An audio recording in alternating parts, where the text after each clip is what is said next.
स्वागत करता हूँ आपको आपका इस वीडियो में यार। क्या करता हूँ? स्वागत करता हूँ आपका इस वीडियो में, जिस वीडियो के अंदर हम कवर करेंगे वाटर को, अमीनो एसिड्स को और प्रोटीन्स एंड पेप्टाइड्स को in the best possible time with a good explanation and the more important points for the annotated PDF। मतलब जो PDF मैं मार्क करूँगा बेसिकली, उसके लिए अगर आपको चाहिए, उसका PDF चाहिए तो आप वीडियो देखने के बाद अब मैं आपको डिस्क्रिप्शन में लिंक दूंगा, तो उस लिंक को टेलीग्राम के थ्रू ज्वाइन करना and after some time I will provide that PDF for you too. Okay, so let's begin with the water. ये यूनिट 2 के अंदर आता है। वाटर पता तो है होगा यार आपको, वाटर होता क्या? H2O बोल देते हैं वाटर को हम। पानी ही जीवन है, पानी ही कल है, पानी ही सब कुछ है बोलते हैं ऐसा। बाकी भारत में तो पता ही आपको क्या होता रहता है पानी के साथ, है ना। कुछ मार्क करके लाए तो देखते हैं उसको क्या लिखा है इसके अंदर, ध्यान से देखते हैं। राइट, पहले लिखा है water consist of 2 hydrogen atoms and 1 oxygen atom. Simple सी बात है, वाटर का फॉर्मूला क्या होता है? H2O होता है। क्या होता है यार? H2O होता है, H2O होता है। तो भाई आपने बोतल भी देखा हुआ, लिखा हुआ पानी की बोतल पे H2O लिखा रहता है। तो उसका इसके अंदर 2 मॉलिक्यूल बोल रहा हूँ, 2 एटम किसके होते हैं? हाइड्रोजन के होते हैं, और 1 एटम होता है ऑक्सीजन का। मैंने क्या बोला कि पानी के मॉलिक्यूल के अंदर, यार मैंने क्या बोला कि पानी के मॉलिक्यूल के अंदर 2 एटम हाइड्रोजन के और 1 एटम ऑक्सीजन का। ठीक है भाई। अब क्या बोल रहा है, जो पानी है, जितने भी बायोलॉजिकल प्रोसेस हैं सबके अंदर इसका जो है, मतलब जितने भी बायोलॉजिकल प्रोसेस हो रहे हैं वो कहाँ पर हो रहे हैं? पानी की हेल्प से हो रहे हैं। क्योंकि हमारी जो बॉडी है वो किससे मिलकर बनी है? वो 70% तक पानी से मिलकर बनी है। तो यानी कि सिंपल सी बात है, हमारे सेल्स के अंदर भी 70% पोर्शन किसका होगा? पानी का होगा। तो जो मेन काम हो रहा है वो कहाँ पर हो रहा है? पानी के अंदर ही हो रहा है। यहाँ लिखा भी है, जो अनयूजुअल प्रॉपर्टीज़ हैं पानी की, make it ideal for a medium for living organism, therefore water is considered as a universal solvent as it dissolves many solvent। क्योंकि पानी के अंदर मोस्ट ऑफ द चीज़ें घुल जाती हैं, जिस वजह से पानी जो हमारा क्या है, हमारा यूनिवर्सल सॉल्वेंट कहलाया जाता है। क्या कहलाया जाता है भैया? हमारा ये यूनिवर्सल सॉल्वेंट कहलाया जाता है। अब क्या बोल रहा है? Most functions of biomolecules depend upon aqueous medium as they interact with water molecules by weak interactions. क्या बोल रहा है? जो बहुत सारे फंक्शंस हैं बायोमोलिक्यूल्स के, वो डिपेंड करता है किसके ऊपर? एक्वस मीडियम के ऊपर। किसके ऊपर? Aqueous medium. किसके एक्वस मीडियम के ऊपर?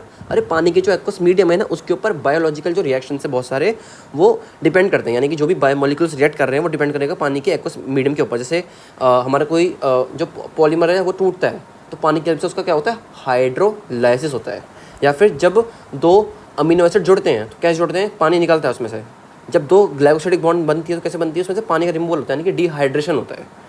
अब लिखा भी है, these are involve in the maintaining the structure and proteins, nucleic acid and polysaccharides and membrane lipids. जो भी हमारा स्ट्रक्चर बन रखा है, जो भी स्ट्रक्चर्स फॉर्मेशन हो रखी है बॉडी के अंदर, वो किसकी हेल्प से बना हुआ? पानी की मदद के, पानी के रिमूवल या फिर जो भी पानी की हेल्प से बना हुआ है। ठीक है। जो हमारी प्लाज्मा मेम्ब्रेन होती है बेसिकली, वो जब एग्रीगेट करती है तो वो भी पानी की हेल्प से ही करती है। क्योंकि पानी जो होता है बेसिकली, उसके जो हेड होते हैं, जो उसका जो तेल होता है उसको दूर रखता है अपने से। पानी के अंदर बहुत सारे इंटरेक्शंस भी होते हैं, जैसे कि वीक इंटरेक्शंस हमारे पास होते हैं कॉल्ड, इसके अंदर क्या होंगे बेसिकली? वीक इंटरेक्शन होते हैं, बहुत ज़्यादा स्ट्रॉन्ग नहीं होते हैं। जैसे कि नॉन कोवेलेंट इंटरेक्शन हो गए। नॉन कोवेलेंट बोला, क्या बोला इसने? नॉन कोवेलेंट इंटरेक्शंस इंक्लूड, उसके अंदर क्या हो सकता है? हाइड्रोजन बॉन्ड हो सकता है, हाइड्रोफिलिक हो सकता है, हाइड्रोफोबिक हो सकता है, या फिर vendor walls force of attraction हो सकता है, या फिर इलेक्ट्रोस्टैटिक इंटरेक्शंस हो सकते हैं कुछ, जिसमें कि डाइपोल इंड्यूस्ड डाइपोल हो सकता है, इस तरीके के। जैसे हमारे को 4 पे बेसिक दे रखे हैं: hydrogen bonding, hydrophilic and hydrophobic interactions, vendor wall interactions and electrostatic interactions. 4 तरह के यहाँ पे क्या दे रखे हैं भैया? इंटरेक्शंस दे रखे हैं। अब वही हाइड्रोजन बॉन्ड कब बनती है? अगर जिस चीज़ से हाइड्रोजन जुड़ा है, मैंने क्या बोला भाई कि यार जिस चीज़ से हाइड्रोजन जुड़ा है, जिस चीज़ से हाइड्रोजन जुड़ा है, अगर वो फोन है, फोन का मतलब क्या हुआ? अगर वो फ्लोरीन है, या फिर वो ऑक्सीजन है, या फिर वो नाइट्रोजन है। मैंने क्या बोला? जिस चीज़ से हमारा हाइड्रोजन जुड़ा है, अगर वो फ्लोरीन है, या वो ऑक्सीजन है, या फिर वो नाइट्रोजन है, तो देन क्या होता है? जो ये फ्लोरीन, ऑक्सीजन, नाइट्रोजन क्या है? हाईली इलेक्ट्रोनेगेटिव एटम है। तो क्या करते हैं बेसिकली? ये हाइड्रोजन पे डेल्टा पॉजिटिव और इन सब के ऊपर डेल्टा नेगेटिव क्रिएट करते हैं, जिसकी वजह से जो है यहाँ पे क्या होता है बेसिकली? चार्ज का सेपरेशन क्रिएट होता है, पार्शियल चार्जेस आते हैं, जिस वजह से क्या होती है? ये जो H2O मॉलिक्यूल है, जैसे कि मतलब जो हमारा हाइड्रोजन यहाँ पे क्या करता है? ये हाइड्रोजन बॉन्डिंग करने कैपेबल हो जाता है। जैसे यहाँ पे देखें तो हमारा H2O है, तो H2O के अंदर ऑक्सीजन जुड़ा हुआ है, जिसकी वजह से जो यहाँ पे क्या होगा, ऑक्सीजन के ऊपर क्या आएगा, पार्शियल नेगेटिव आएगा, और हाइड्रोजन के ऊपर क्या आएगा, पार्शियल पॉजिटिव आएगा, जिसकी वजह से क्या करेगा बेसिकली दूसरे मॉलिक्यूल्स के ऊपर H बॉन्डिंग का साया डाल सकता है। या फिर अगर सिर्फ पानी प्रेजेंट तो पानी के अंदर भी क्या होती है, हाइड्रोजन बॉन्डिंग होती है, और ये काफ़ी अच्छी खासी होती है। इसको बोलते हैं एक्सटेंसिव हाइड्रोजन बॉन्डिंग। अभी लिखा भी भैया, ठीक है, इसको आप पढ़ सकते हो, मैंने बता दिया है। बाकी कैसे होती है वो दिखा देता हूँ मैं। जैसे यहाँ पे देखिए, अगर हमारा ऑक्सीजन, इस पर 2 लोन पेयर होते हैं, 2 कान जैसे इसके होते हैं इस तरीके से, जिस वजह से क्या होता है बेसिकली जो हमारा ये हाइड्रोजन और ऑक्सीजन का बॉन्ड है, बॉन्ड पेयर जो है बॉन्ड पेयर, जिसकी वजह से क्योंकि हमारा लोन पेयर है, अब लोन पेयर में काफ़ी रिपल्शन हो, जिसकी वजह से क्या होता है बेसिकली ये दूर जाने की कोशिश करते हैं, और फिर लोन पेयर और बॉन्ड पेयर में रिपल्शन हो, जिसकी वजह से क्या होता है हमारी जो ज्योमेट्री है वो ऐसे ना हो कि कैसे हो जाती है, ऐसे हो जाती है, ठीक है। और यहाँ पे जो एंगल बनता है वो कितना बनता है, वो 104.5 डिग्री बनता है, यानी कि जो एंगल है वो होना चाहिए था 180, उससे कितना हो गया हमारा 104.5 हो जाता है घिर के। फिर यहाँ पे बात क्या बोली मैंने कि ऑक्सीजन हमारा कैसा है, हाईली इलेक्ट्रोनेगेटिव एटम है, तो क्या होगा यहाँ पे इसके ऊपर क्या आएगा हमारे पास, पार्शियल नेगेटिव आएगा। भाई क्या आएगा इसके ऊपर, पार्शियल नेगेटिव आएगा, और H के ऊपर क्या आएगा, पार्शियल पॉजिटिव, इस तरीके से। अब यही जो पार्शियल नेगेटिव क्या करेगा, अब नेगेटिव के साथ जुड़ेगा, भाई नेगेटिव जुड़ेगा, पार्शियल नेगेटिव जुड़ेगा पार्शियल पॉजिटिव के साथ में, और पार्शियल पॉजिटिव जुड़ेगा पार्शियल नेगेटिव के साथ में। तो क्या होगा बेसिकली हमारा जो हमारे ऑक्सीजन है, क्या हमारा ये पार्शियल नेगेटिव है, तो क्या करेगा ये जुड़ेगा पार्शियल पॉजिटिव हमारे H के साथ में। फिर ये जो H है किसी के साथ जुड़ेगा, किसी पार्शियल नेगेटिव यानी कि O के साथ जुड़ जाएगा। तो ऐसी हमारी चीज़ चलती है, हमारी ये क्या होती है बेसिकली हमारी बॉन्डिंग होती है। अब इसमें जो ये H और O बॉन्ड है बेटा, ध्यान से देखिए, H और O बॉन्ड जो है बेटा, ये जो H और O बॉन्ड है कैसा बॉन्ड है, ये कोवलेंट बॉन्ड है, क्योंकि ये तो हमारा बॉन्ड पेयर है, ये कोई H बॉन्डिंग नहीं है, ये तो हाइड्रोजन और ऑक्सीजन के बीच का बॉन्ड है, इसको बोलते हैं बॉन्ड पेयर। तो कितना इसका लेंथ होती है, इसकी लेंथ होती है 0.096 नैनोमीटर। अब इसमें एक चीज़ कॉन्सेप्ट होता है कि अगर बॉन्ड लेंथ कम है, बॉन्ड लेंथ कम है, तो इसका मतलब क्या होगा, बॉन्ड स्ट्रेंथ क्या होगी मेरे भाई, मेरी बॉन्ड स्ट्रेंथ क्या होगी यार, ज़्यादा होगी। बॉन्ड लेंथ कम होगा तो क्या होगी, बॉन्ड स्ट्रेंथ ज़्यादा होगी। बड़ी चौक टक से टूट जाती है, बट जो छोटी चौक होती है उसको टूटने में बहुत ज़्यादा जान लगती है। इसका मतलब क्या हुआ, अगर बॉन्ड छोटी है तो टक से नहीं टूटेगी, उसको टाइम लगेगा टूटने में, बहुत ज़्यादा जान लगेगी। अगर बॉन्ड लंबी है तो जल्दी टूट जाती है। अब यहाँ पे निष्कर्ष निकालूंगा मैं, क्या बोलूँगा देखो ध्यान से। अब जो हमारी H बॉन्ड है वो एक वीक बॉन्ड है, यहाँ पे बताया था ना, वीक कोवलेंट इंटरेक्शन होते हैं, वीक नॉन कोवलेंट इंटरेक्शन क्या बोलते हैं हम इसको, वीक नॉन कोवलेंट इंटरेक्शन होते हैं। तो यहाँ पे बनती है हमारी हाइड्रोजन बॉन्ड, जो ये कितने लेंथ की होती है, 0.17 नैनोमीटर होती है। अब मुझे बताओ 0.17 नैनोमीटर और 0.096 नैनोमीटर कौन बड़ा है, ये बड़ा है।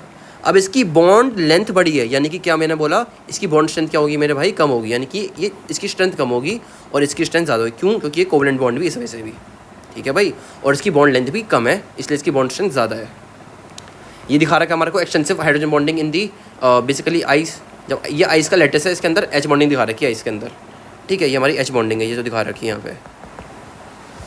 अब आगे बढ़ते हैं इसमें, और अब ये H बॉन्डिंग दिखा रखी है बिटवीन दी 2 पॉलीपेप्टाइड चेन, जो हमारी अलग अलग पॉलीपेप्टाइड हैं उसके बीच में क्या दिखा रखी है, H बॉन्डिंग दिखा रखी है। जैसे कि हमारे पास ये नाइट्रोजन है, अभी कोई मान लो ये R ग्रुप है, एक बीच का कार्बन है अमीनो एसिड का, ये हाइड्रोजन बॉन्ड है, इसका हाइड्रोजन बॉन्ड नहीं, बेसिकली इसका हाइड्रोजन ग्रुप है, और ये जो है इसका एक अलग ग्रुप है, ठीक है। तो यहाँ पे बेसिकली हाइड्रोजन बॉन्ड बन रही है इसके बीच में, यहाँ पे एग्जांपल दे रखा है। ऐसे ही जो हमारा DNA होता है, DNA उसके अंदर क्या होता है, एडेनिन बॉन्ड बनाता है किसी साथ में T के साथ में, और ग्वानिन बॉन्ड बनाता है किसी साथ में C के साथ में। तो जो एडेनिन और जो थाइमिन है उसके बीच में कैसी बॉन्ड बनती है, उसके बीच में डबल बॉन्ड बनती है, और एक कैसी बॉन्ड होती है, वो हाइड्रोजन बॉन्ड होती है। और ग्वानिन और साइटोसिन के बीच में कैसी बॉन्ड बनती है, इसके बीच में ट्रिपल बॉन्ड बनती है, और एक कैसी बॉन्ड होती है हमारी, ये भी हाइड्रोजन बॉन्ड होती है। तो यहाँ पे दिखा भी रखा है, एक बॉन्ड दिखा रखी है, एक बॉन्ड दिखा रखी है, ठीक है मेरे राजा। इस तरह से यहाँ पे जो है हमारे को बॉन्ड दिखा रखी है, सॉरी। तो आगे बढ़ते हैं अब, हाइड्रोफिलिक एंड हाइड्रोफोबिक इंटरेक्शंस। अच्छा, हाइड्रोफिलिक का मतलब क्या होगा, हाइड्रोफिलिक का मतलब क्या होगा, हाइड्रो मीन्स पानी राजा, पानी, और फिलिक मीन्स लविंग, यानी कि ऐसा कोई मॉलिक्यूल, ऐसा कोई स्ट्रक्चर जो कि कैसा हो मेरा भाई, पानी को प्यार करने वाला हो, पानी से दूर ना भगता हो, पानी से दूर ना भगता हो। जैसे बोलते हैं ना हमारे को हाइट का फोबिया है, अब वही वाली बात हो गई, हाइड्रोफोबिया यानी कि पानी का फोबिया, पानी का फोबिया यानी कि पानी से डर लगता है मेरे को, पानी से नफरत है। Phobia means not loving nature, या फिर बोल तो नफरत करने वाला नेचर। तो अब कुछ मॉलिक्यूल्स जो कि पोलर होते हैं, कैसे पोलर, जिसके अंदर बेसिकली कुछ पोलर मॉलिक्यूल कौन सा, जिसका डायपोल मोमेंट होता है। पोलर मॉलिक्यूल के अंदर क्या होता है, dipole moment not equal to zero यानी कि प्रेजेंट होता है। और नॉन पोलर के अंदर क्या होता है, नॉन पोलर के अंदर इसके अंदर कोई भी डायपोल मोमेंट नहीं होता, इसके अंदर कोई भी चार्ज सेपरेशन नहीं होता, ठीक है, तो ये जीरो हो जाता है इसके अंदर। तो जो पानी है वो कैसा है, पानी हमारा पोलर मॉलिक्यूल है पानी, क्योंकि इसके अंदर पार्शियल चार्ज बनता है ना, partial positive partial negative oxygen और हाइड्रोजन के बीच में, तो इसलिए यहाँ पे जो पोलर मॉलिक्यूल्स होते हैं वो इजीली पानी के अंदर मिल जाते हैं। और जो नॉन पोलर होते हैं वो पानी के अंदर नहीं मिलते, उसके ऊपर वो एग्रीगेट बना लेते हैं। क्या बना लेते हैं, एग्रीगेट बना लेते हैं, यानी इसके ऊपर आके जमा हो जाते हैं। तो यहाँ पे वही चीज़ लिखी हुई है, ठीक है, इसको आप पढ़ सकते हो यहाँ से। फिर एक सबसे इंपॉर्टेंट यहाँ पे इसमें से PYQ भी आ रखा है। यहाँ पे सबकी जो मैं चीज़ें बता रहा हूँ सबकी सब इंपॉर्टेंट चीज़ बता रहा हूँ, बहुत इंपॉर्टेंट है भाई, इससे आपका बेस बनेगा और ये चीज़ बहुत इंपॉर्टेंट होती है बताने के लिए और जानने के लिए आप लोगों के लिए। क्या बोल रहा है यहाँ पे, ये बोल रहा है there are some compounds in biological systems which have both polar groups and non polar groups called amphipathic molecules या फिर हाँ इसको एक ही नाम दो, एम्फीबोलिक बोल सकते हैं, बाकी एम्फीबोलिक हमारा पाथ होता है तो उसको बोलेंगे हम एम्फीपैथिक मॉलिक्यूल्स। ऐसे मॉलिक्यूल्स जो कि बेसिकली जिसके अंदर पोलर हेड हो और नॉन पोलर टेल हो, मतलब दो इसके बाद दो पोर्शन हो, पोलर और नॉन पोलर। जैसे हमारे पास लिपिड्स होते हैं तो लिपिड के अंदर क्या होती है, उनकी नॉन पोलर टेल होती है जो कि किसके मिलकर बनी होती है, जो कि हाइड्रोकार्बन से मिलकर बनी होती है। और इसके पास क्या होता है, पोलर हेड होता है जो कि बेसिकली फॉस्फेट का होता है, जो कि कैसा होता है, चार्ज होता है, जिसके वहाँ पे वो पोलर हेड होता है और पानी से दूर नहीं भागता। तो यहाँ पे एग्जांपल दे रखा है, इसको बोलते हैं मिसल फॉर्मेशन। तो यहाँ पे क्या है, मिसल बन रही है। अब यहाँ पे क्या हो रहा है, पानी है, तो मान लो बाहर जो है पानी है, इस तरह से हमारे को दिखा रहेगा पानी, ये हमारा पानी है, पानी पानी पानी पानी पानी पानी पानी पानी पानी पानी सारा पानी है ना बाहर, सारा पानी है ना बाहर। अब इस पानी से कौन दूर भगेगा, जो कि कैसा हो, हाइड्रोफोबिक हो, यानी कि पानी से डरता हो मेरे राजा। तो ये नॉन पोलर टेल कैसे होगी मेरे भाई, ये पानी से दूर भगेगी, क्योंकि कैसी, एक तो ये हाइड्रोकार्बन से मिलकर बनी है, तो ये नॉन पोलर हो जाएगी। तो ये वाला पोर्शन क्या करेगा, पानी से दूर भगेगा, तो ये अंदर चला गया। अब बाहर कौन सा रह गया, जो पानी से प्यार करेगा, पानी से प्यार यानी कि हाइड्रोफिलिक वाला, यानी कि पोलर हेड वाला क्या करेगा, पानी से पास रहेगा।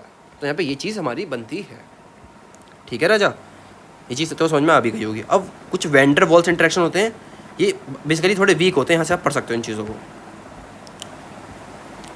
फिर इलेक्ट्रोस्टैटिक इंटरेक्शन, इसमें क्या होता है, बेसिकली जो पानी है, जब पानी के अंदर कोई ऐसी चीज़ जो कि कैसी होगी, आयनिक कंपाउंड होगा। मैं क्या बोल रहा हूँ, जब मैं पानी के अंदर कोई ऐसी चीज़ डालूंगा जो कि कैसे होगी, आयोनिक होगी, तो क्या करेगी, पानी के अंदर डालते ही वो क्या करेगी, ब्रेक डाउन होगी उसके कंस्टिट्यूएंट आयंस के अंदर। किसके अंदर, कंस्टिट्यूएंट आयंस के अंदर। जैसे NaCl है, अब NaCl हमारा क्या है, एक आयोनिक कंपाउंड है NaCl, तो ये टूट जाएगा Na+ और Cl- के अंदर जाके, ठीक है, क्योंकि ये क्रिस्टल की फॉर्म में रहता है, जब भी जाएगा तो टूट जाएगा।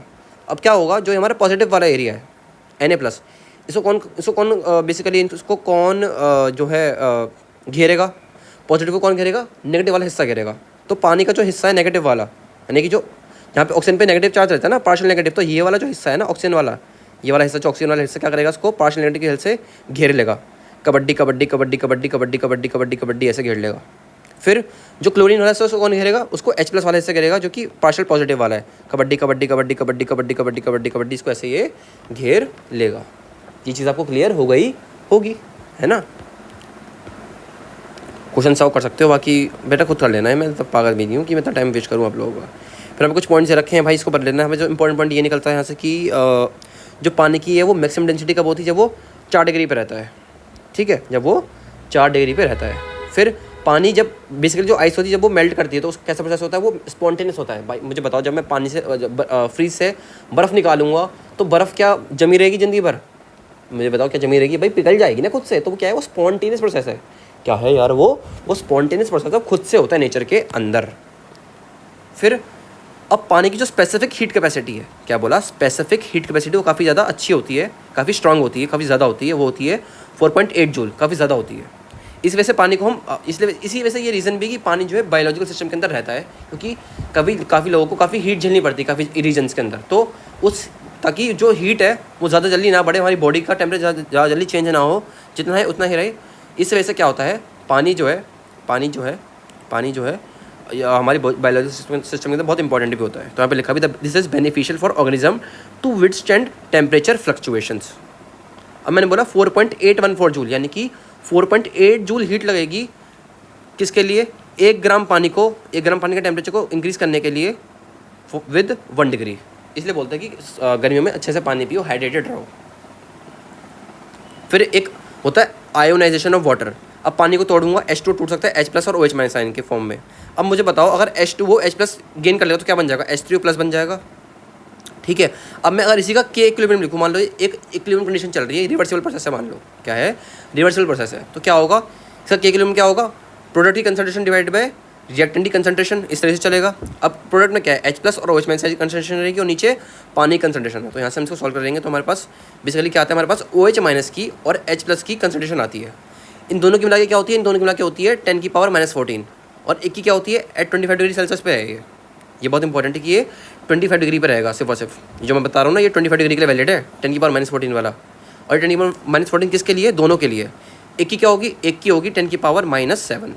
ठीक है, एक की क्या होगी 10⁻⁻7 रहेगी। यहाँ पे बता भी रखा है कि देखो हाइड्रोजन की OH- के इक्वल होगी कब, जब 25 डिग्री सेल्सियस होगा। कितनी होगी, 10⁻⁻7 होगी, क्योंकि पानी क्या होता है हमारा न्यूट्रल मॉलिक्यूल होता है। इस वजह से क्या है, H+ की कंसंट्रेशन और OH- आयन कंसंट्रेशन क्या है, सेम है। किसी कंसंट्रेशन H+ की कंसंट्रेशन और OH- आयन की कंसंट्रेशन क्या है, सेम है। किस वजह से, क्योंकि एक हमारा 25 डिग्री है, दूसरी बात यहाँ पे पानी हमारा न्यूट्रल है। ठीक है, अब मुझे बताओ, अगर H+ ज़्यादा होगा, H+ ज़्यादा हो तो क्या होगा, pH मेरा क्या होगा, कम होगा, यानी कि कंसंट्रेशन कैसी होगी हमारी, एसिडिक होगी। अगर मैं बोलूँ हमारा pH ज़्यादा है, यानी कि OH- आयन का कंसंट्रेशन ज़्यादा है, यानी कि H+ कंसंट्रेशन हमारी कम है, यानी कि हमारे पास जो है बेसिक कंडीशन है। अब यहाँ मैं ये भी बोल सकता हूँ कि अगर मेरा pH कम है, यानी कि हमारा OH- कंसंट्रेशन क्या है, कम है। ठीक है, तो ये सब चीज़ें तो हमारी इंटरकन्वर्टेबल होती हैं, बता सकते हो आप। जैसे यहाँ पे क्वेश्चन में दे रखा है। अब इस क्वेश्चन में बोल रहा है कि जो हमारा H+ कंसंट्रेशन है वो है सॉल्यूशन में 0.01 मोल, यानी कि 10⁻⁻2 है ना। तो यहाँ से क्या होगा, अब H+ इंटू OH- कितना दे रखा है, 10⁻⁻14। तो हमारे को क्या निकालना है, OH- निकालना है। तो क्या करूँगा, टोटल कंसंट्रेशन डिवाइड कर दूँगा किसकी, OH- आयन की। तो 10⁻⁻2 जब ऊपर जाएगा तो क्या होगा, 10⁻⁻14 प्लस मतलब इंटू 10⁻+2, तो क्या होगा 10⁻⁻12 हो जाएगा इसका आंसर, 10⁻⁻12। ठीक है भाई, ऐसे क्वेश्चन आ सकते हैं। फिर pH क्या होता है, pH क्या होता है हमारा, pH is defined as negative logarithm of hydrogen ion concentration. कैसे डिफाइन करते हैं इसको हम, pH is defined as negative logarithm of hydrogen ion concentration. ठीक है, यानी कंसंट्रेशन इन, इसको इसमें कंसंट्रेशन कैसे लेंगे हम लेंगे मोल्स पर लीटर वाली। एंड कैन बी रिप्रेजेंटेड ऐसी फॉलोइंग एक्सप्रेशन, क्या लिखा है यहाँ पे, pH बराबर में क्या होता है हमारे पास -log H+। ठीक है, जैसे हमारे को दे रखा है माइनस, मान लो कि -log 10⁻⁻14, तो क्या आएगा इसका आंसर, 14 आ जाएगा सीधा।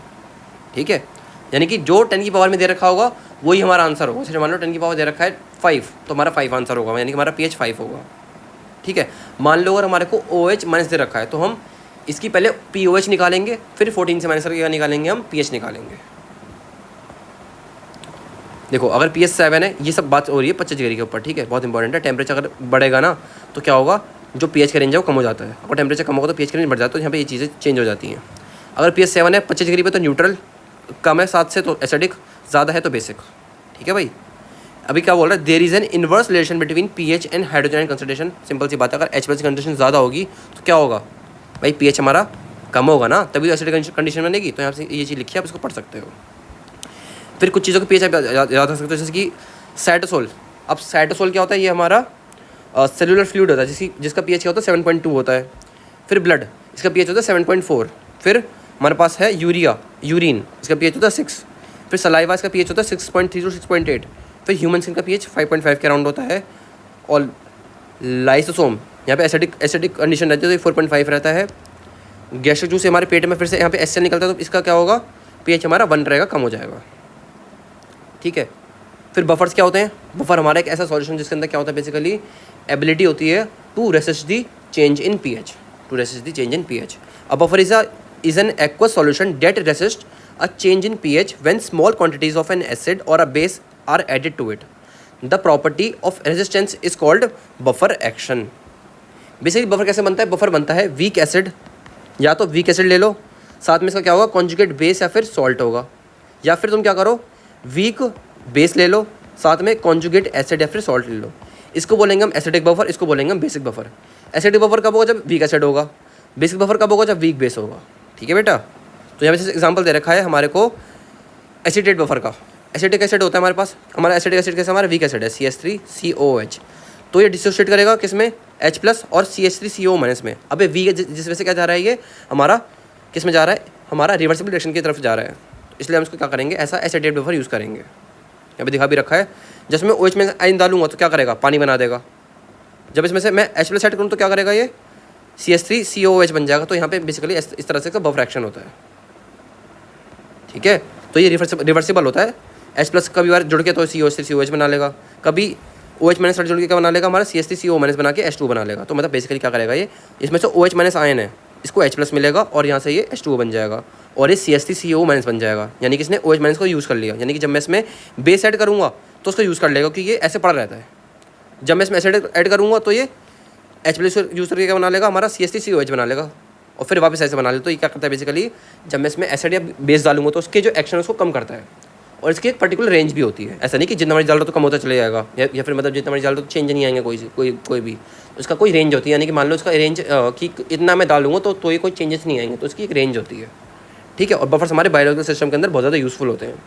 जैसे हमारे बायोलॉजिकल सिस्टम के अंदर क्लोरीन का बफर भी होता है। फिर एक इक्वेशन होती है इसी का पीएच निकालने के लिए, इसको बोलते हैं हेंडरसन हैसेलबाख इक्वेशन। अब इसकी जो है डेरिवेशन पूछ चुका है पेपर के अंदर, तो इसको आप देख सकते हो, इस तरह से होती है। बाकी शायद इसमें नहीं पूछी है मेरे हिसाब से, BCH-CT 133 में पूछी है, उसके अंदर भी दे रखी है ये चीज़ों की। बाकी इसका आप इक्वेशन याद रखो क्या होती है। अगर मान लो एसिडिक बफर है तो क्या करेंगे, इसको हम निकालेंगे ऐसे, pH बराबर में pKa plus log base upon acid. या फिर अगर मेरे को मान लो pOH निकालना है, pOH कब निकालूँ, जब हमारा बेसिक बफर हो, तो कैसे निकलेगा, PKB plus log acid upon में बेस, ठीक है भाई। जब हमारा क्या होगा, बेसिक बफर होगा तब।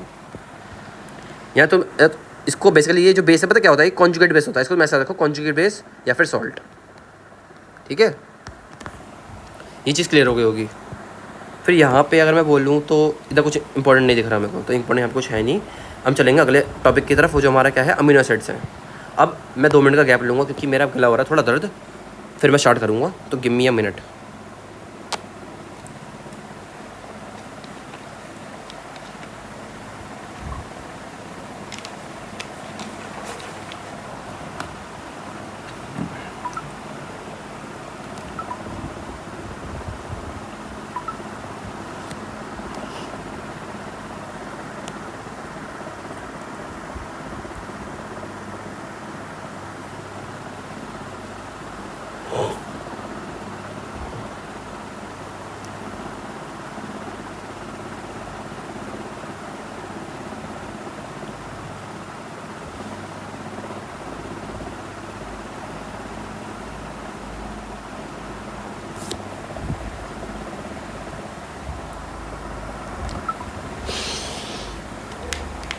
तो चलते हैं आगे अमीनो एसिड्स की तरफ।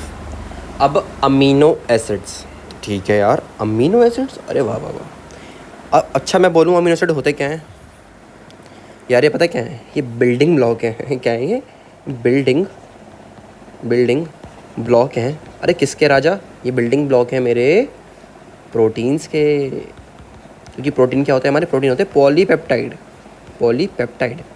अब ये चीज़ भी समझ में बाद में आएगी कि पेप्टाइड बॉन्ड बनती है 2 अमीनो एसिड के बीच में, पानी निकलता है, वो सब चीज़ बताऊंगा। पहले बताता हूँ कि हमारा अमीनो एसिड दिखता कैसा है, शक्ल कैसी होती है इस राजे की। अब देखो मैं ऐसे बना रहा हूँ एक चीज़, इसको बोलते हैं फिशर डायग्राम। क्या बोलते हैं इसको, हम फिशर डायग्राम बोलते हैं। अब इसके अंदर राजा मेरे भाई, इसके अंदर देख क्या होगा। अब इसके अंदर एक होता है वेरिएबल आर ग्रुप, जो कि बहुत इंपॉर्टेंट है, बहुत इंपॉर्टेंट। बेसिकली इसी से डिफाइन होती है कि अमीनो एसिड्स की क्या प्रॉपर्टी होगी। किससे डिफाइन होती है, आर ग्रुप से। किससे डिफाइन होती है, आर ग्रुप से। किससे डिफाइन होती है, आर ग्रुप से। अरे क्या डिफाइन होती है, मैं क्यों जोड़ लगा रहा हूँ, क्योंकि ये बहुत इंपॉर्टेंट बात है। क्या डिफाइन होती है कि किसी भी अमीनो एसिड की क्या केमिकल प्रॉपर्टी रहेंगी, कौन डिफाइन करेगा, आर ग्रुप के ऊपर इसको हम बेसिकली क्लासीफाई भी कर देते हैं, ठीक है राजा। अब आगे चलते हैं, क्या बोल दूँगा मैं, एक तो आर ग्रुप रहेगा, फिर इसके पास एच ग्रुप रहेगा एक, फिर यहाँ पे रहेगा COOH ग्रुप और NH, इसलिए लिख लो उसको, चलो यहाँ से NH2 ग्रुप। तो इसलिए इसको हम बोलते हैं एन टर्मिनल, इसको बोलते हैं हम सी टर्मिनल, इस तरीके से NC टर्मिनल, राइट। ये हमारा अमीनो एसिड है। इसके अंदर वेरिएबल क्या होगा, इसके अंदर वेरिएबल क्या होगा, इसके अंदर वेरिएबल होगा आर ग्रुप, इसलिए इसको हम बोलते हैं भी वेरिएबल आर ग्रुप, जो कि कुछ भी हो सकता है, ठीक है। अगर ये आर ग्रुप एसिडिक है तो एसिडिक अमीनो एसिड, ठीक है, मैं बोल रहा हूँ अगर आर ग्रुप बेसिक है तो मेरे भाई बेसिक अमीनो एसिड। अगर आर ग्रुप कोई हाइड्रोकार्बन की चेन है या कोई ऐसी चीज़ जिसमें कोई भी चार्ज नहीं है तो क्या हो जाएगा हमारे पास, न्यूट्रल अमीनो एसिड। ठीक है, अगर वो एरोमेटिक आर ग्रुप तो एरोमेटिक अमीनो एसिड। ये पूछता है, ये बहुत इंपॉर्टेंट है, मजाक नहीं कर रहा हूँ, ये पूछता है, ये बहुत इंपॉर्टेंट है। ठीक है, और जितने भी अमीनो एसिड होते हैं सारे सारे कैसे होते हैं, ऑप्टिकली एक्टिव होते हैं। क्यों? क्योंकि ये जो कार्बन है ये कार्बन ही तो है भाई, इस कार्बन से चार चीज़ जुड़ी हुई है और चारों चारों अलग अलग है भाई, ये भी अलग, ये भी अलग, ये भी अलग, ये भी अलग। तो ये कैसा हो जाता है, ये कायरल कार्बन हो जाता है। क्या हो जाता है ये, कायरल कार्बन, जिसके से क्या होता है ये ऑप्टिकली एक्टिव रहता है। एक्सेप्ट एक अमीनो एसिड जिसको बोलते हैं ग्लाइसिन। जो ग्लाइसिन होता है ना, ग्लाइसिन, वो हमारा कैसा होता है, वो हमारा होता है ऑप्टिकली इनएक्टिव। क्यों? क्योंकि जो आर ग्रुप वहाँ पे होता है वो क्या होता है, हमारा आर ग्रुप यहाँ पे क्या होता है, हाइड्रोजन होता है। किसमें, किसके अंदर, ग्लाइसिन के अंदर। जी ग्लाइसिन, अभी आगे दिखाऊंगा अभी उसके बारे में। तो आगे बढ़ते हैं। अब यहाँ पे दिखा रखा है, वही चीज़ें बोल रखी हैं, क्या क्या होता है मैं बता दिया भैया, सो पढ़ सकते हो आप। ठीक है भाई, बाकी यहाँ दिखा रहे थे glycine simplest amino acid. Alanine, इसके अंदर CH3 होता है, ये भी हमारा न्यूट्रल रहता है। ठीक है, फिर प्रोलिन दिखा रखा है। प्रोलिन जो होता है वो इस तरह से होता है, इसको ज़्यादा याद नहीं करना आपको। वेलिन इस तरह से होता है, याद कर सकते हो, मतलब एग्जाम्पल के तौर पे आपको बनाना है तो बना सकते हो। ग्लाइसिन क्या होता है, हमारा सिंपलेस्ट अमीनो एसिड होता है, क्योंकि इसके अंदर जो आर ग्रुप हो गया हाइड्रोजन और ये कैसा होता है, न्यूट्रल होता है। फिर ये अपना कैसा होता है, नॉन कायरल, जिसके से ऑप्टिकली इनएक्टिव होता है। फिर ल्यूसिन है हमारे पास, आइसोल्यूसिन, सारे सारे कैसे हैं, ये हमारे न्यूट्रल हैं। अब मिथियोनिन बताया, तो मिथियोनिन और साइटोसिन ये क्या होते हैं, हमारे सल्फर कंटेनिंग अमीनो एसिड होते हैं। क्या होते हैं ये, sulphur containing amino acid. Methionine और साइटोसिन दिखा रहा है, सल्फर। फिर हमारे पास 3 तरह के होते हैं, फिनाइल एलानिन, ट्रिप्टोफान और tyrosine. Phenyl alanine, tyrosine, tryptophan, इसमें दिख रहा है एरोमेटिक कंपाउंड आ रहे हैं, एरोमेटिक कंपाउंड आ रहे हैं तो कैसा हो जाएगा हमारा ये, एरोमेटिक अमीनो एसिड। ठीक है, ये बेसिकली आर ग्रुप के ऊपर इसको बांट रहा है। ये फिर वो ये पोलर अनचार्ज सारे सेरीन, ये सब के इसमें कोई चार्जेस नहीं होते, ये पोलर अनचार्ज होते हैं। जब दिखा रहा है टायरोसिन, ट्रिप्टोफान, ये तो मैंने बता दिया। फिर सेरीन के अंदर क्या होता है, OH ग्रुप होता है सेरीन के अंदर, पता रहना चाहिए, CH2 OH ग्रुप रहता है सेरीन के अंदर। ठीक है, और इसमें तो आप सिस्टीन, ठीक है सिस्टीन, वही मैंने बता दी, इसमें सल्फर होता है सिस्टीन और मिथियोनिन के अंदर, है ना। ये याद नहीं करना सेलोनोसिस्टीन क्या होता है, ये छोड़ दो उसको। इसके अंदर बेसिकली ऐसी होता है, सेलोनोसिस्टीन से ऐसी याद रख लो, ऐसी होता है इसके अंदर। और एस्पार्जिन में डबल बॉन्ड इस तरीके से रहती है। ग्लूटामीन भी एक हमारा अमीनो एसिड होता है ना। फिर याद रखना लाइसिन, ये कैसा होता है हमारा, ये बेसिक होता है। क्यों, मुझे बताओ, जो हमारा नाइट्रोजन ग्रुप है ये क्या कर रहा है, इसको बेसिक प्रॉपर्टी प्रोवाइड कर रहा है। क्या कर रहा है इसको, ये बेसिक प्रॉपर्टी प्रोवाइड कर रहा है, यानी कि इसके पास जो लोन पेयर होता है ना उसको डोनेट करता है। तो बेस क्या होता है, बेसिकली इलेक्ट्रॉन डोनेटर होते हैं। तो इस वजह से यहाँ पे एक NH2 ग्रुप एक्स्ट्रा आ रहा है, तो क्या होगा, ये हमारा बेसिक हो जाएगा। अगर इसी के ऊपर COOH ग्रुप एक्स्ट्रा होता, अगर इसी के ऊपर COOH ग्रुप एक्स्ट्रा होता, किसके ऊपर, आर ग्रुप के पास, अगर आर ग्रुप के पास एक्स्ट्रा NH2 ग्रुप है तो क्या होगा, बेसिक होगा। अगर आर ग्रुप के पास एक्स्ट्रा क्या है, COOH ग्रुप, तो क्या होगा, वो हमारा एसिडिक होगा। जैसे यहाँ पे दिख रखा है हमारे को, बेसिक एस्पार्टिन कह रहा हूँ, हमारा लाइसिन, हिस्टडीन, आर्जिनिन हमारे DNA को बेसिकली जोड़ के रखने का काम भी करता है। फिर एस्पार्टिक एसिड, ग्लूटामिक एसिड, दोनों एक ही बात हो गई। एस्पार्टेट का मतलब हो गया कि ये अपनी आयोनिक फॉर्म में है, ग्लूटामेट का मतलब हो गया अपनी आयोनिक फॉर्म में। अभी मैं बोल दूँ ग्लूटामिक एसिड या फिर एस्पार्टिक एसिड, तो हमारे क्या होते हैं, ये हमारे एसिडिक अमीनो एसिड, क्योंकि यहाँ पे क्या है, हमारा COOH एक्स्ट्रा आ रहा है इस वजह से। ठीक है भाई, यहाँ पे शायद दे भी रखी है कुछ चीज़ें, यहाँ पे मैं दिखाता हूँ एक सेकंड जरा। तो on the basis of that things मैं बोल रहा जो यहाँ पे दे नहीं रखा, ठीक है, तो इसको छोड़ दो, अभी आगे चलते हैं। अभी यहाँ पे क्या लिखा है वही देखेंगे हम फटाफट से। फिर स्टीरियो आइसोमेरिज्म देखना चाहो तो देख लो, यहाँ पे L और R होता है। अगर हमारा जो NH2 ग्रुप है वो इस तरह से बना के दे देगा, अगर NH2 ग्रुप लेफ्ट साइड है तो L-एलानिन, और दाएं तरफ है तो D-एलानिन।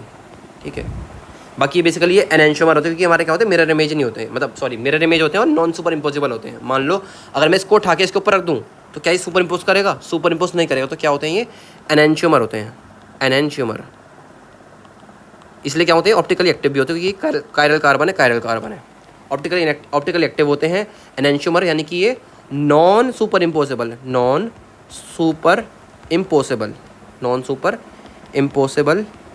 मिरर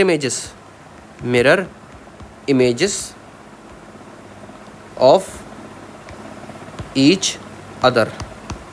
ठीक है भाई, कौन होते हैं हमारे सारे सारे अमीनो एसिड एक्सेप्ट ग्लाइसिन। फिर बता दें फिर classification on the base of R group की non polar aliphatic amino acid. ठीक है, इसको आप यहाँ से पढ़ सकते हो। जहाँ पे दे रखा है ग्लाइसिन हो गया, एलेनिन हो गया, प्रोलिन हो गया, वैलिन हो गया, इस तरह से। इसमें 3 एग्जाम्पल याद रख लो। ठीक है, यहाँ पे क्या बोला, this amino acid have aliphatic side chains which are non ionizable and hydrophobic in nature. जैसा भी दे रखा है glycine the simplest amino acid. Basically यहाँ पे कोई चार्ज मॉलिक्यूल ज़्यादा नहीं मिलता ना, क्योंकि NH2 और COOH मिलके बेसिकली न्यूट्रल हो जाते हैं। ठीक है, तो अब यहाँ से इसको आप मैंने मार्क कर दिया, इसको आप यहाँ से याद कर सकते हो। फिर एरोमेटिक वाले में जैसे हमारे पास एग्जांपल है फिनाइल एनालिन टायरोसिन ट्रिप्टोफान, तीनों याद रख लेना।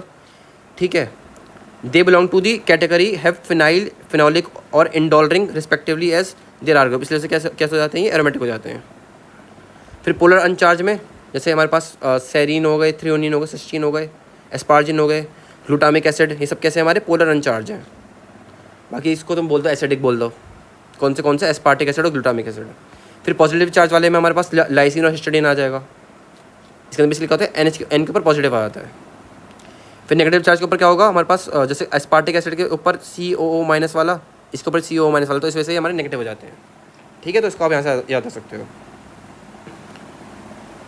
बाकी मैंने बता दिया यहाँ से आपको इंपॉर्टेंट चीज़ें। और देखो एसेंशियल कौन से होते हैं जो हमारे को डाइट से लेने पड़ेंगे, यहाँ से आप पढ़ सकते हो, जो हमारे को डाइट से लेने पड़ेंगे। और नॉन एसेंशियल कौन सा है जिसको हमें डाइट से लेने की जरूरत नहीं होगी, जो हमारी बॉडी खुद को सिंथेसाइज करेगी। जैसे यहाँ पे एसेंशियल में दे रखा है leucine, isoleucine, lysine, methionine, phenyl alanine, threonine, tryptophan, valine, histidine. इसकी ट्रिक होती है, मैं ट्रिक दे दूँगा अभी थोड़ी देर में। ठीक है, अभी ट्रिक में थोड़ी देर में दे दूँगा आपको। अब ये सो छोड़ दो,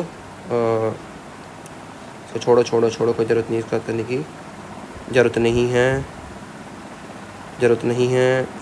प्रॉपर्टीज़ बोल रहा है, वही वाली बात है, वो बता दिया मैंने, कोई ज़रूरत नहीं है। अच्छा, ज़्यूट्राइन फॉर्म बड़े इंपॉर्टेंट फॉर्म होती है। इसमें क्या होता है वो देखते हैं। देखो अब जो हमारा अमीनो एसिड है इस तरह से दिख रहा है हमारा, कुछ जैसा उल्टा सीधा बना दिया, उसे छोड़ो। अभी क्या हो रहा है, जब मैं इसको pH बढ़ा दूंगा, यानी कि क्या दूंगा, बेसिक कंडीशन दूंगा, तो उस समय बेस तो कुछ काम करेगा नहीं, बेस तो ऐसे कैसे रहेगा। बट जो एसिड वो क्या करेगा, H+ दे देगा, क्योंकि वो एसिड बेस रिएक्शन करेगा तो H+ दे देगा, बेस तो ऐसे कैसे रहेगा ना, तो ये COO- बन जाएगा। ठीक है, जब हमारा क्या होगा मेरे भाई, जब मेरा pH जो है कम होगा तो क्या होगा, एसिड ऐसे कैसे रहेगा, एसिड क्या करेगा बेसिकली COH बन जाएगा, और अपना जो बेस है वो क्या करेगा, H+ को एक्सेप्ट करेगा एसिड में से, जो एसिड पड़ा है उसमें से, एसिड कंडीशन में से, तो क्या बन जाएगा, NH3+ बन जाएगा। ठीक है, अब ये जो चीज़ हो रही है इन कमीनों ने सही से ध्यान रखा, मैं सही से बताता हूँ बना के, मैं यहाँ पे बनाऊँगा बना के, बाकी सब कुछ खत्म हो चुका है, जो इंपॉर्टेंट बताना है बता दिया। जैसे 3 मैं स्ट्रक्चर बनाता हूँ उस तरीके से। ठीक है, यहाँ पे क्या होगा बेटा, यहाँ पे H ग्रुप होगा, यहाँ पे R ग्रुप होगा राजा, यहाँ पे क्या होगा, यहाँ पे हमारा NH2 ग्रुप होगा, नहीं यहाँ पे क्या होगा, COOH ग्रुप होगा। ठीक है, COOH होगा राजा। यार इतना आसान तो है बेटा, डरे मत कर यार, देख डरेगा तो रोएगा, डरेगा तो भाई रोएगा, इसलिए ठंड रख, सब अच्छा होगा। स्प्राइट भी कटक, स्प्राइट कटक, ठंड रख। इसको यहाँ पे लिया यार तू, इसको यहाँ पे लिया, मैं ज़्यूट्राइन फॉर्म बना के दिखा रहा हूँ तुम्हारे को, पढ़ना चाहो बुक से पढ़ते रहना बैठ के मेरे भाई। अब अगर तू मान कि pH जो है हमारा, इसको हटा पहले तो यहाँ से, तू मान ले मेरा जो pH है वो ऐसा है, pH जो है वो ऐसा है, इसको थोड़ा छोटा कर लेते हैं, ज़्यादा ही साढ़े सी हो रही है या तो। अब देख यहाँ पे अगर मेरा pH कम है तो क्या होगा, इसकी एसिडिक कंडीशन है वो काम नहीं करेगी, बेसिक कंडीशन वाली जो बेस है वो काम करेगा यहाँ पे, तो क्या होगा, ये NH3+ होगा। क्यों, क्योंकि ये pH जो कम है यानी कि एसिडिक कंडीशन, इस वजह से क्या करेगा, यहाँ से ये जो H+ पड़ रहा है उसको चूज़ के क्या करेगा, NH2 हमारा चूज़ के क्या करेगा, इसको हमारा NH3+ बना लेगा। फिर अगर हमारा pH जो है वो ज़्यादा है यानी कि बेसिक कंडीशन, तो क्या होगा, यहाँ पे क्या होगा, OH- साइन पड़ा रहेगा, तो क्या करेगा, जो हमारा एसिड है वो इसको क्या करेगा, H+ देगा ताकि पानी बना ले और न्यूट्रल हो जाए, तो यहाँ पे CO- बन जाएगा इस तरीके से। ठीक है, अब जब हमारा न्यूट्रल कंडीशन, न्यूट्रल तो क्या होगा, इसमें क्या होगा, दोनों के दोनों चार्ज रहेंगे इस तरीके से। यहाँ पे क्या रहेगा हमारे पास, यहाँ पे रहेगा NH3+ और COO-। ठीक है, ये हमारी होती है, इसको बोलते हैं ज़्यूट्राइन फॉर्म, ज़्यूटर आयोनिक फॉर्म। इसको बोलते हैं ज़्यूट्राइनिक फॉर्म, जो हमारी ये जिसमें दोनों चार्ज रहते हैं। और ये न्यूट्रल क्योंकि यहाँ पे पॉजिटिव नेगेटिव इक्वल टू 0 हो जाता है, इसको हम इसलिए न्यूट्रल ही बोलते हैं। ये कब होगा, जब हमारा pH क्या होगा, 7 के अराउंड होगा, ज़्यूट्राइन फॉर्म बोलते हैं इसको हम। अगला टॉपिक हमारे पास रहेगा पेप्टाइड्स एंड प्रोटीन्स का। 1 सेकंड फिर रुकेंगे हम 1 मिनट के लिए और थोड़ा मैं रेस्ट लूँगा, फिर आगे बढ़ता हूँ।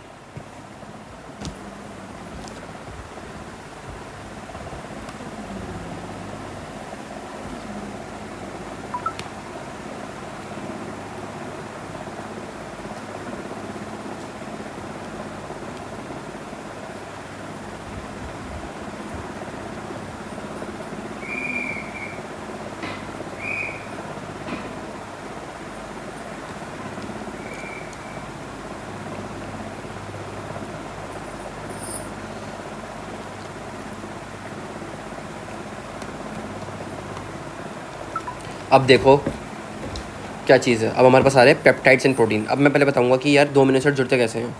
फिर से मैं वही काम करूंगा, मैं क्या करूंगा, अमीनो एसिड बनाऊंगा। ठीक है, तो मान लो इस तरह से हमारे अमीनो एसिड बन रहे हैं, तो मैं एक यहाँ पे बनाऊंगा इस तरीके से। अब यहाँ पे क्या होगा, इसका होगा यहाँ पे COO। मैं से बनाता हूँ, चलो उसको अच्छे से, कि C डबल बॉन्ड OH। यहाँ पे क्या होगा, इसका NH2 ग्रुप होगा इस तरीके से, NH2 ग्रुप। यहाँ पे क्या होगा, इसका H ग्रुप होगा। यहाँ पे क्या होगा, इसका R ग्रुप होगा, जो कि वेरिएबल रहता है। इसको 3 देखेंगे अभी, क्योंकि बॉन्ड तो बनती है इसकी हेल्प से और इसकी हेल्प से। तो मैं पानी निकालना तो कैसे करेंगे, देखो इसको ले लो यहाँ से, अब तुम थोड़ा छोटा करो, इसको करो डुप्लीकेट, यहाँ ले आओ। अब यहाँ पे देखो तुम ध्यान से, तो ये हमारा जो ये है इस तरीके से नहीं रहेगा, एक्चुअल में कैसा रहेगा, ये ऐसा रहेगा। यहाँ पे इसका एक H होगा, यहाँ पे इसका H होगा। अब क्या करेंगे, यहाँ से हम पानी निकालेंगे। क्या निकालेंगे भैया, पानी निकालेंगे यहाँ से। ये पानी का मॉलिक्यूल निकलेगा यहाँ से। थोड़ा छोटा कर लेता हूँ और इसको मार्कर थोड़ा मैं चेंज कर लेता हूँ, इधर ले आता हूँ। बस क्या होगा, हमारा पानी निकलेगा, H2O रिमूवल, यानी कि क्या होगा हमारा डिहाइड्रेशन। ठीक है बेटा, क्या होगा यहाँ पे, हमारी डिहाइड्रेशन होगी। ओके, तो यहाँ से हमारा पानी जो है निकल जाएगा। पानी निकल गया अब हमारा। अब क्या होगा मुझे बताओ, जब हमारा पानी निकल गया तो क्या होगी, यहाँ पे बनेंगी हमारी कौन सी bond, peptide bond. Peptide bond. अब वो कैसे बनेगी वो दिखाता हूँ, चलो मैं। मान लो मैंने डुप्लीकेट कर दिया, इसको मैं यहाँ लिया है मान लो। अब इसमें से मैं क्या करूँगा, इसको मिटा लूँगा, बड़ा शानों की तरह एकदम। ठीक है,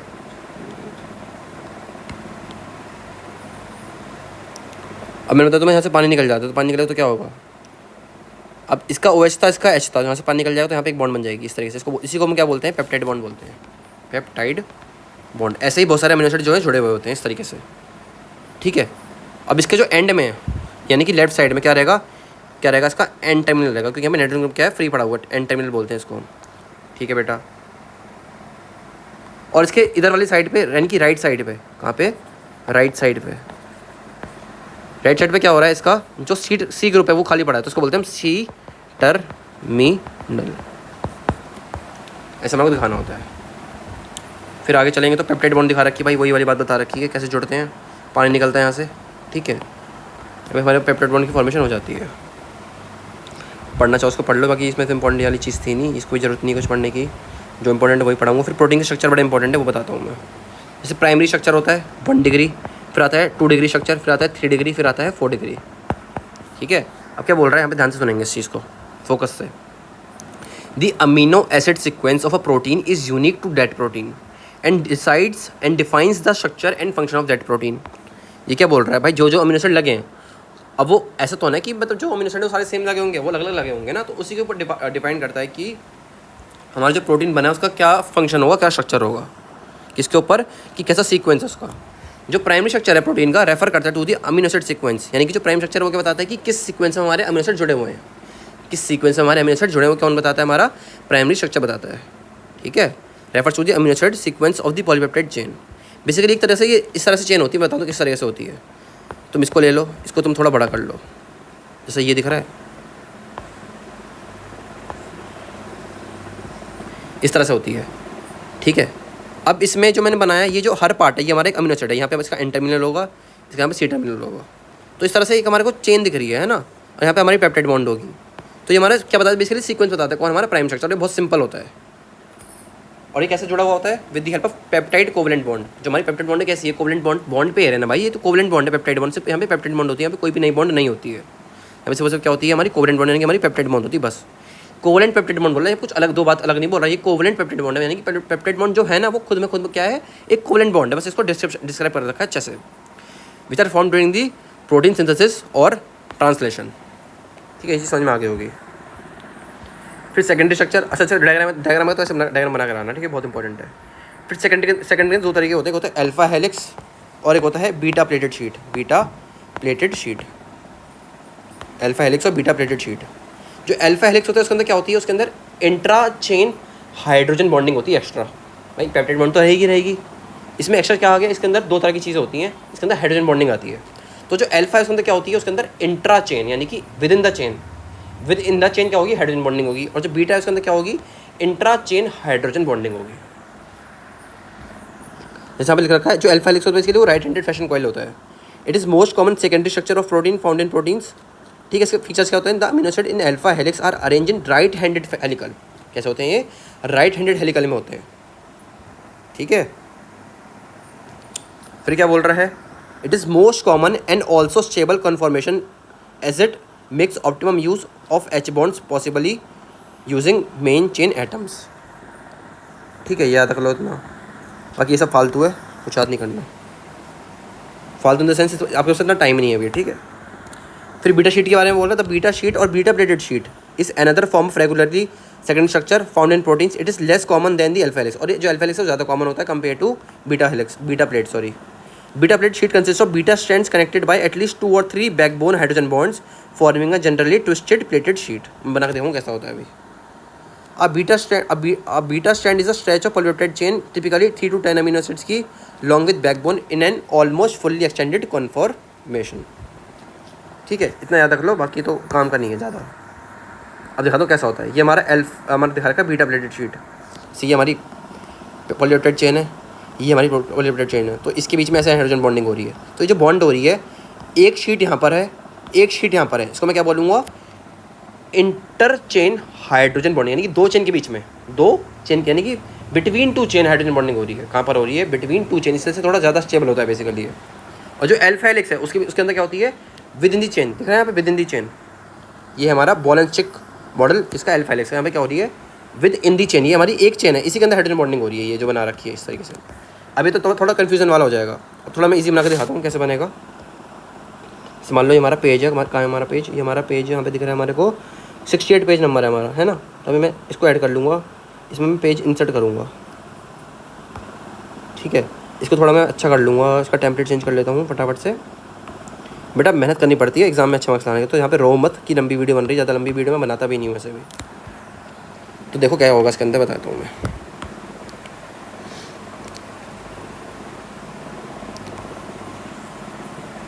इस तरह से मेरा अल्फा हेलिक्स बनेगा। ठीक है, क्या बनेगा, इस तरह से मेरा अल्फा हेलिक्स बनेगा, इस तरह से। ठीक है, थोड़ा अच्छे से बना देता हूँ।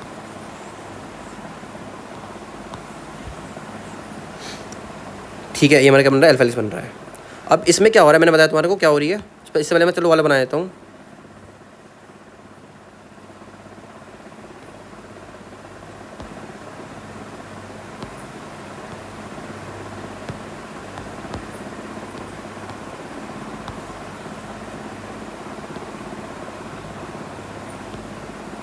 Give me a time. हाँ, और एक बीटा प्लेट बना रहा हूँ उस तरीके से।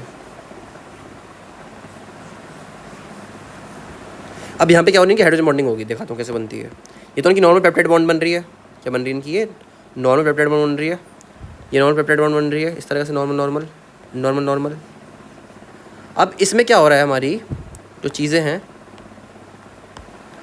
मान लो यहाँ पे इस तरह से मान लो,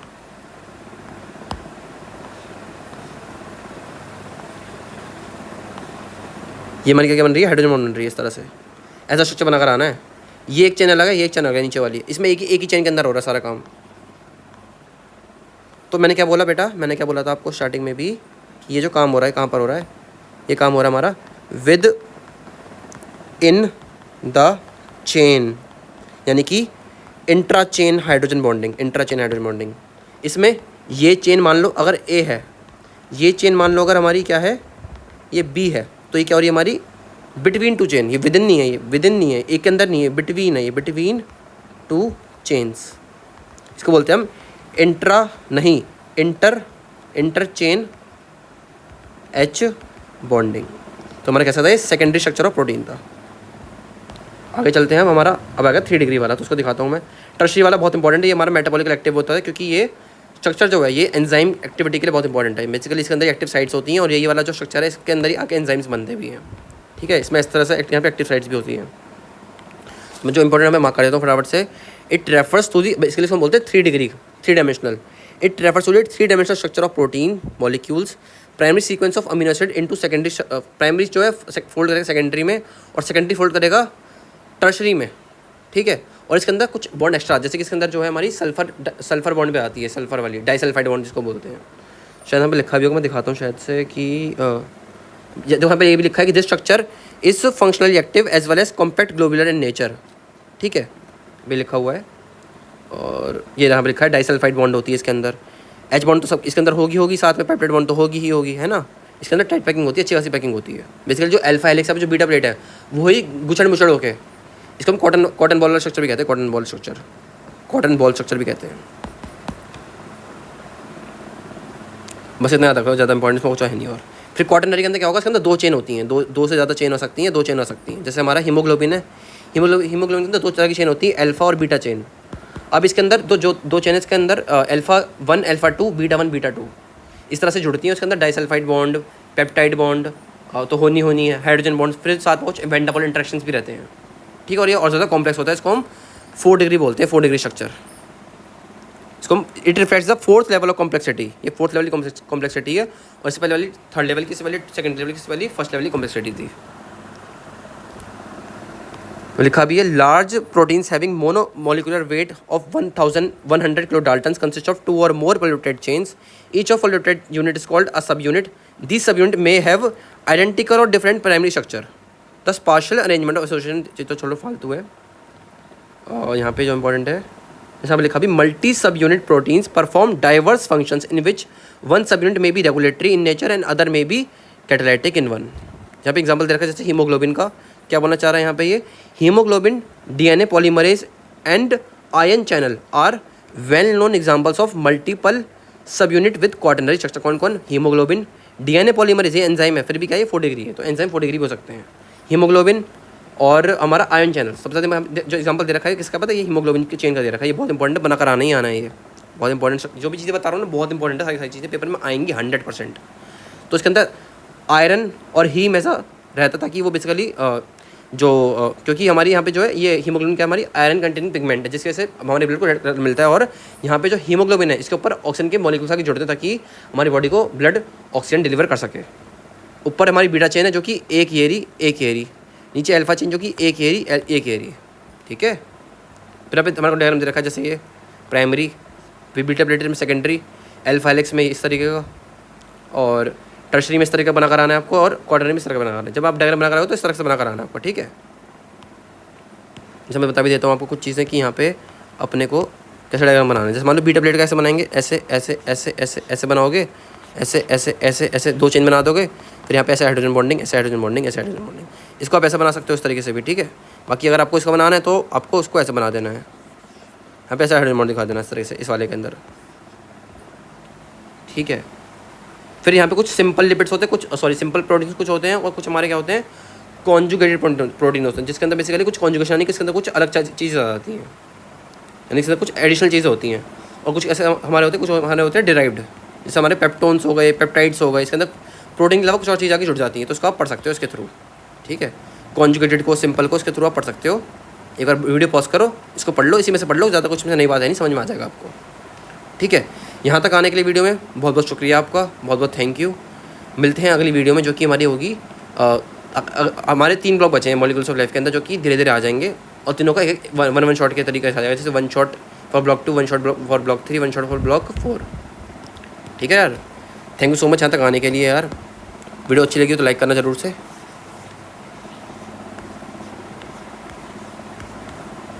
थैंक यू सो मच।